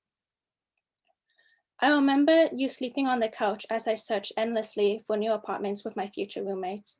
I remember you caring so much. I thought to myself, I will work hard so I can give myself the life you think I deserve. When I recovered enough to be able to draw again, I realized I could go back to school and graduate. When I was young, my secret dream was to go to university just for a day. The doctors kept saying I was going to die. The knife thrown at me kept saying I was going to die. I am going to graduate university. I'll have a Bachelor of Illustration and I'll keep telling all the stories buried in my heart. I've been illustrating a thesis about surviving abuse. People asked if it would trigger me, but I feel empowered to find solutions. I want to hold myself close and know that what happened to me may never happen to another. One day in the future I hold dear, we will all be in our own arms, holding ourselves higher towards the stars and becoming a light. I think what made me realize I was here seeing my couch in that little weird nook in the apartment. Covered in blankets and pillows, I sat there as the sun poured in. I've never really had a window. On special days now, I sit on the roof and think I've never really looked at the sun. It is February now and I am cold, but I am warm here in this new house. If I had a diary, I would write entries endlessly and yet, oh my God, I'm like messing up, and never read them again, but know that it happened and hold that tight. Dear diary, we made sushi and I ate lots of eel. The only food that showed that my parents cared for me, even if it was only a little, as they always gave me the best parts of this expensive treat. Dear diary, we ate Korean barbecue again. Despite the pandemic, we can sit happily around the burning grill and keep turning the tofu fish around and round. Dear diary, I adopted a cat. Her name is Whisper, and she's disabled like me. She has trauma like me. Never letting that stop her. I want to give her love and kindness. Dear diary, my career is going upwards. I'm getting a few gigs here and there. I'm reading this graphic memoir aloud in a talk. We're making it accessible so even no and low vision folks can listen along. The world is becoming an accessible place. I believe in it. The world can belong to people like me. Dear diary, my comics are being displayed in an exhibition. I just did an interview and somebody will write about my work. Even if I tire from walking, people will stay beside me and meet me where I am, and we will move forward together day by day. Dear diary, I made a pillow fort with my roommates tonight. My roommate and their partner freestyled to frog beats about my cat. And I thought to myself, I'm in a good place and I'm happy. And will repeat that to myself until the knowledge settles in. Dear diary, some days I think I love myself, just a little, and the suicidal thoughts in my head fade a little bit more every day. Dedicated to the survivors, I love you. And then the rest of it, I noticed that the other panelists didn't do this, so I don't know if I should do it, but I have like a bunch of like, why did I make this comic? And also my comic process, so I don't know if I should include that. If you want to keep the floor, you're welcome to, Vincy. If you feel like stopping, you're also welcome to. I mean, both of the previous cartoonists had a little bit of an afterword. So if you feel like continuing, like I keep saying, you're more than welcome to. Otherwise, we can enter the question and answer period of this this evening. Okay. If everybody else is okay with it, what do the other panelists feel about it? Like, should I keep going, or it's just like why I made it and also like process?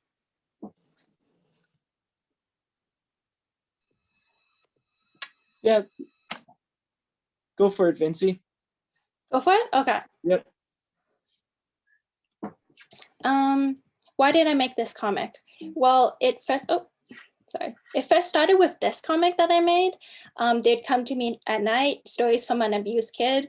And originally it wasn't like a fully fleshed out thing. It was one of my first comics I've ever made in my life. And it was, yeah, it was just about like sexual abuse and molestation like that happened to me like every single night basically. And I wrote it because I was really fed up with being hushed down and I really wanted to be loud about it. It was one of the only moments in my life that I've ever really been angry, and I wanted to like yell really loudly, like I don't want to be hushed down. I want to talk. I want to be heard. I want to be loud. I want to be vocal. I want to know that I'm here. So I wrote that. I wrote a comic about it and I felt really weird about it for a while. I wrote it in my sketchbook. I put it together, and what happened when I made that comic was survivors began approaching me, thankful for sharing my story because it made them feel less alone. They felt seen and heard, and that me speaking out was a brave act. And in turn, they felt brave and empowered too. This comic actually got nominated for an award, like a small award, but it just made me really happy that I just can't believe it was like one of my first comics, and it was like the comic where I'm like, I just want to be heard. And yeah, so I had my comic written about in a magazine article under the Me Too movement in zines. Sorry, hashtag Me Too movement. And basically the article made me sound really nice because I was talking about it in when I got nominated for an award. I actually talked aloud, and I was stuttering the whole time because I didn't prepare anything. I just like thought, you know what, I can like go up on stage and talk and it'll be fine, but it wasn't, even though there was only like 5 people watching me. But yeah, so they actually put like a ... in between where I was talking because I was stuttering so much, but it makes it sound really nice. And I think the sentence is actually really nice, so I'm just gonna say it. Abusers always tell you to hush up, ... So instead, I wanted to speak up and make my voice heard. I wanted to become untouchable by sharing stories. The zine actually got, I put it together with a bunch of like other comics, like short comics about abuse, and it became this like collection. I remember very fondly one person telling me how they put this comic per zine on their windowsill. So every morning when they wake up, they see my comic sitting there and they feel like things will be okay. And that really stuck with me for a really long time, and it still sticks with me that somebody felt so like empowered and like moved by my work. So I just continued making more work.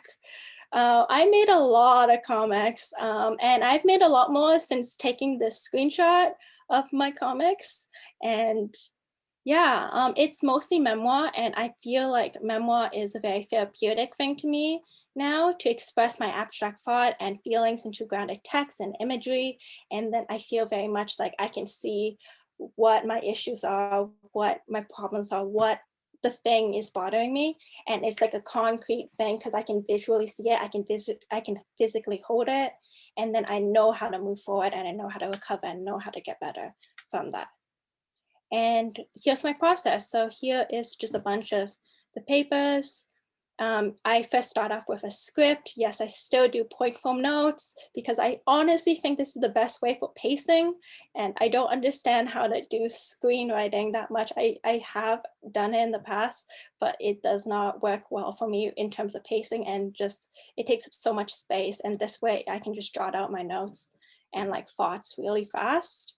And it makes it a lot more accessible to me, in my opinion. Then I like thumbnail it in a little like booklet that I got. I start like penciling the paper and I ink it. Now I don't ink pages because I realized that a lot of the times my pencils are clean enough that I can just like go into Photoshop and just increase the darkness, and then it's like fair because I don't really draw very sketchy. I'm trying to draw more sketchy because I feel like it provides better work, but honestly, I don't draw very sketchy anymore. Then I put like pink in it, and I'll like put like white color, white tones in the speech bubbles and like in other like motifs and imagery. Then I put like this mahogany color, I think it's mahogany, to make it look a little bit more attractive. then I put a, what's it called, like overlay on top of it, so it looks a little bit more grainy because I really like the grainy texture. And yeah, no, that's it. That's my process. Thanks so much for sharing, Vinci. You never cease to inspire, and your power is astounding. Yeah, that was so good. I'm blown away. Thank Who are you, some of thank your you. biggest inspirations in comics? Oh my God. In comics, my biggest inspirations, right now, I really love Michael DeForge, Patrick Kyle. I haven't read that many Patrick Kyle's works, but I really love his works. And also it's kind of embarrassing. And I'm glad that I did not read his works before I attended his class, because I would have just like, my mind would have just been blown. I actually read one of his works in the middle of like attending his class, like not like during it, but like while it was like in the semester. And then I like got so anxious, like approaching him from then on. I was like, oh no. I like Taiyo Matsumoto a lot, Kiyo Hayashida. Yeah, those are my big 4 favorites right now. Yeah. Nice. And I know you're dabbling in the wood burning stuff, and how laborious that is. Would you ever want to do a comic in full wood burn? The biggest wood burning that I just did right now, it was supposed to be like, the layout of it is actually similar to how I draw comics now. So my process for that was actually like, draw this like a comic, and that's why I made it so big, was because I wanted to draw it as if I was drawing a comic. So I would love to draw a comic that was just like wood bending with like actual text and stuff like that. That'd be really, really cool and really sick. And I'm debating about it just because it's so labor intensive that it would have to be a pretty short one, or maybe like a 1-page one, but I'm definitely thinking about that in the future. Nice, nice. Well, I guess we'll pull it into the Q&A section. Thanks for sharing that work, Vinci. It's really great. Have you printed much of that yet, or I can't remember? I have not printed the, I've printed like a preview of this comic when I was like releasing my Kickstarter, and then I was gonna like finish and wrap up the book within like, by the time the Kickstarter was happening, then like roughly a month or 2 months, and I gave myself like extra time and everything, but then I got really, really deadly sick. So I could not hold a pencil, let alone walk, let alone turn around or like move my head. So that was a big issue. So I have not printed the comic ever since the little preview for the Kickstarter, but I am hoping to like print it sometime soon, or maybe I am trying to get it pitched to publishers right now, and I've actually gotten some responses, mostly rejections, but like a lot of them were nice rejections. And one of them was like, I cannot I cannot print it right now, but I really wish I could, just because I am very behind on printing, so I cannot do it. And I'm like, wow, I can't believe that. But it was like a small one, but it's still like, wow, okay. Yeah, that's so exciting to It's hear. so exciting. I'm so happy you've got the guts to send your work out to publishers. Yeah, I'm trying. It Somebody scares the heck out of me. pushed me, so I was just like, okay, I would do it, because also you can just copy and paste mostly the same thing over and over to each of the publishers, and I kept messing up in my emails, but it's okay, despite I'm so glad you got to share that with us here tonight. It's crazy work, and you're so brave for sharing it, Vinci. Thank you. And Thank you. thanks for the afterword as well. That was a good way to tie it all up. Okay, thank you. Thank you. I just kind of thought like, I don't know. I just thought it would be nice to just show process and stuff. Yeah, no doubt. Well, there's one question here for everybody to answer. And that question is, what type of places of inspiration would you recommend when first starting out comic/zine making? I'm browsing my own peers' works, but I always have a sense of imposter syndrome. This question is open for any of the creators to answer. So yeah, once again, what type of places of inspiration would you recommend when first starting out comics and zine making? open to anyone to answer. Personally, I think if you have imposter syndrome over like making like a zine or comic or anything like that, maybe like you don't have to think like for inspiration, you don't have to look at other comics, you don't have to look at other zines, you can look at life, you can look at yourself, you can look at a potato that looks like it has a face on it and you can yell at that potato and be like, I will make a comic about you.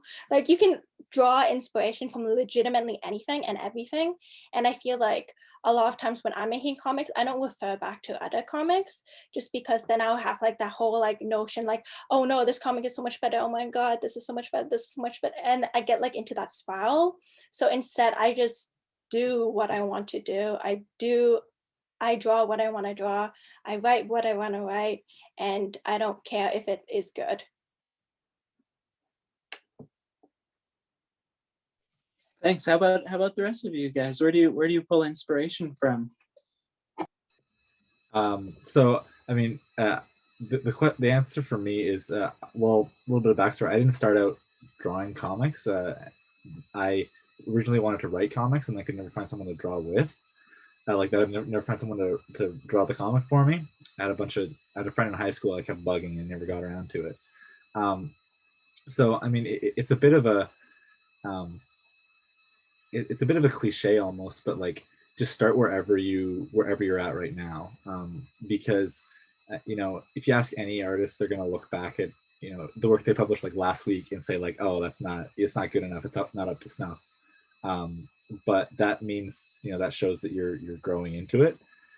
So take the sources of, as Vinci was saying, take the sources of inspiration you have right now, whether that be comics that you feel like you can never aspire to, or, you know, something in your own life, and just start with wherever you're at, and try to just tell yourself that you're, you know, it's good now and you're going to get to, you know, to better. You know, we'll never get to perfect. You might never get to where you exactly want to be, but where you are right now is good too. We want to read with your stuff. That's great advice, Sven. I think it's really important to keep in mind to never really settle at perfect, because you can always grow, and once you hit perfection, then it could grow stale and boring, and you want to keep going and becoming more of yourself, I guess. I don't know if that's what you're getting at, but yeah. And then you can always look back and see the weird penises in your old work that you didn't plan to draw there, which is just fun to look at. The shadow penises. Also, I just want to interject quickly that this is completely off topic, but oh my God, thank you for hanging up my artwork behind you. Like, I didn't notice that this entire time. And then now I'm like looking at it, I'm like, oh my God. I didn't have it up earlier, but I was like, oh shoot, I have it there. I'm gonna just throw it up there. So yeah, I love it. It's great. It's so lovely. Thank you. Okay, now back to the question. Sorry, I just wanted to say that before I forgot.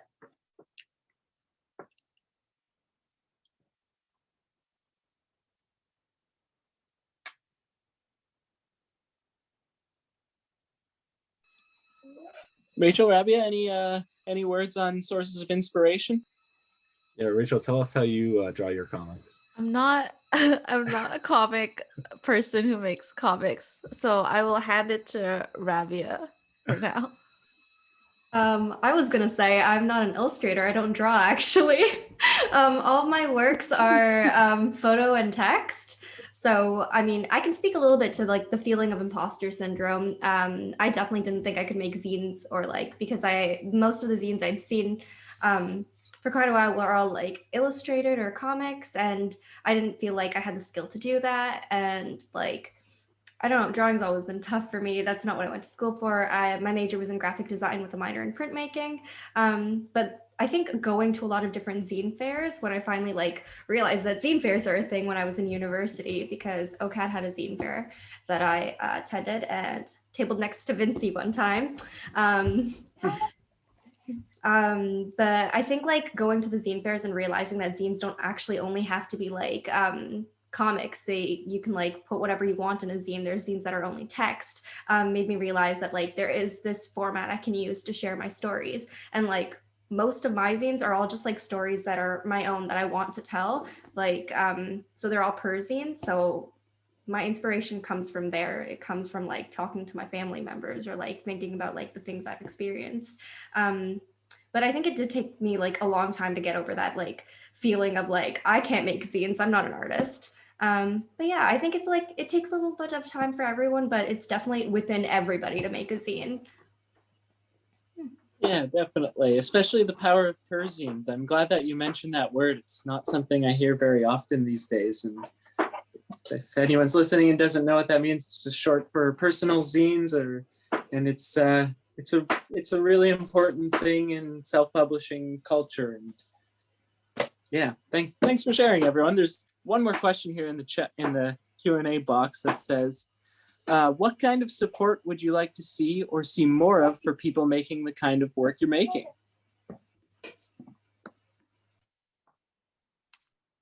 Okay, the only one, like one of the biggest things that comes to my mind is pay your creators. Make sure we get paid, because a lot of comics is very much just a passion project, and you don't get paid well. So pay your like creators very well. Tip them nicely.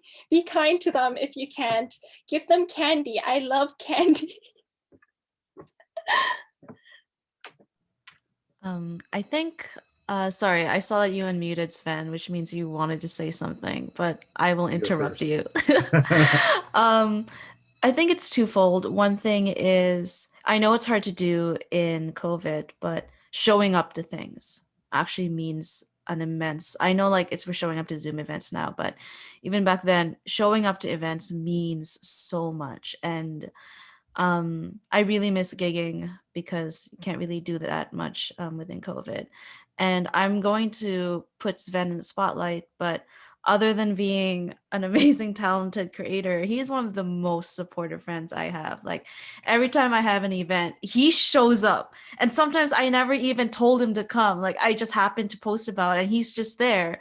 And like showing up means so much because like you're giving your time literally, and that means a lot. A second thing is word of mouth actually means a lot, and I didn't realize this because it's one thing to like share someone's work and then let the universe see it on your social media, like let the void see it. But when you intentionally tell someone, oh, I think you would like this zine, this comic, this creator, it means a lot because it's very sincere and it puts more onus on the person receiving that recommendation to be like, oh, this does look like a cool thing. So word of mouth is really, really cool. Like I have discovered so many beautiful works because someone told me directly rather than just seeing it on my feed.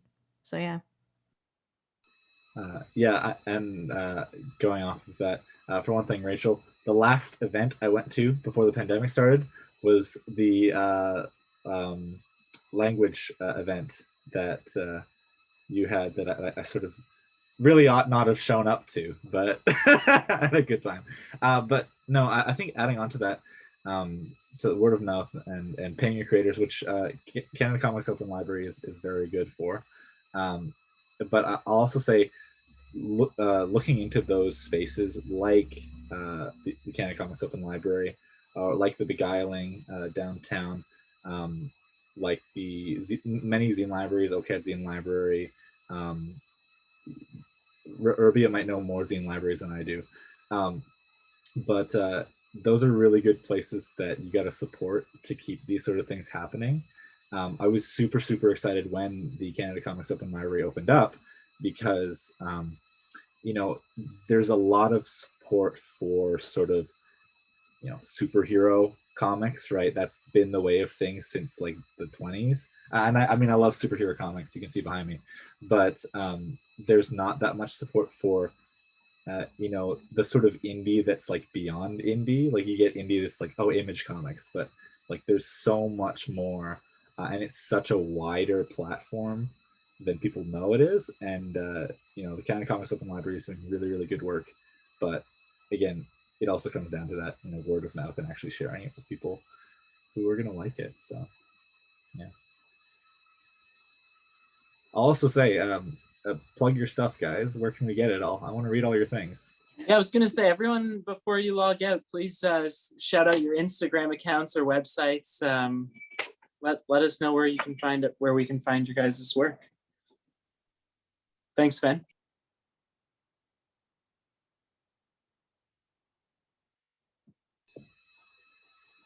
Rachel, you start. You can find my work on my website, which I'm going to put in the chat quickly. It's going to be embarrassing if I don't know how to type in my own name. Or you can find me. Sorry, that was to all panelists. Let's send it to everybody here. So you can find my stuff on my website, although my website is somewhat dated. A lot more of my creative works are in my Instagram, which has a very obnoxiously long name. Just give me a second. Yes. So my Instagram has a link that shows all the current projects I'm doing from my podcast, which is called the Rough Draft Podcast, where a friend and I talk about writing, and that's all we talk about. Basically, we argue and we never really agree on things. That's what my podcast is about. So yeah, those are all my things.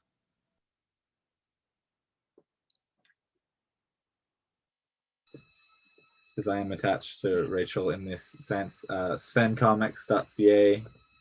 I'm actually doing a big sale because spring is amazing, as Jordan was pointing out. I love spring, and so I'm putting everything on sale. But yeah, I've got this book. I've got a couple other books up there too. I'll go next. This whole time when everybody was like sharing like their usernames and stuff like that, when you said, oh, you should just, like shout out your usernames and stuff, I just sat there like, yeah. Yeah. And I was like, wait, I'm on here. I'm in Vincy, here. get yourself paid. And I was just like, so paid. I'm like really nervous. Yeah, you can find me on my website, which is just my name plus CA because we're in Canada. And also at Kiwimi on Instagram.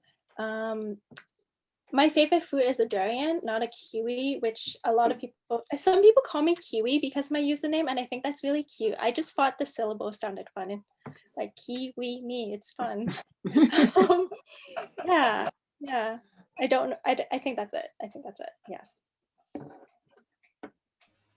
I only have an Instagram, which I'm going to write down, and I'll post there when I have new works. I misspelled Instagram. I'm so sorry. I'll be posting there when I have new works or events. Nice. Well, oh, sorry. That's okay, Vincy. What were you gonna say? Even if you misspell Instagram, it's fine. They're gonna be okay. I fixed it. Yeah. That was the pause. That was me fixing it. Well, thanks everyone for the last 2 hours. This has been a really lovely event, and all of your guys' work was super inspiring, and I wish we could have done this in person and it wasn't so strange to just be staring at a little dot on a screen to share the works, and we could feel and see the tactileness of it all. But such is the era that we live in, I suppose. We'll just have to all meet up at the CCOL after the pandemic ends. We'll just exactly. trade some stories. Yeah, best place to meet people. We've got more events coming up, so stay tuned for that. I think in a couple of weeks we've got another one. I'm sure that we'll be posting it on our Instagram. I'm drawing a blank right now because I'm prepared for social media plugs like everyone tends to be. Anyways, thank you all for sharing your work again. I guess we'll wrap it up. Anyone have anything else to say, Vincy? Yes. You should share your Instagram and stuff. Oh, yeah. Here we go. And the comics so out. I want to not put my work out there. You should talk. Yeah, No, Jordan is also a really good cartoonist and puts out incredible amounts of work and scrolls and things. Yeah, I'm stealing your scroll idea for my next book, actually. Please do. I want to see more scrolls. We scroll so much digitally. It'd be so nice to see more physical scrolls in the reality, in the paper. I guess I'll drop mine because I remember going to your apartment, and then you showed me one of your zines you made, and you made a table, and then it had the small zine on the table, and you flip through the pages. And I think you're an amazing zinester and comic artist. Like that Oh. is so cute. Thanks, Vincy. I really appreciate it. And I'm super glad I got to host this with all of you lovely people. And can't wait till one day when I get to hang out with you guys at the library. Right there. Okay, I guess I'll wrap this up. Thanks everyone for coming. See you all at the library in the future. I'm repeating myself now, so Thank have you. a good spring. No problem. Bye everyone. Bye.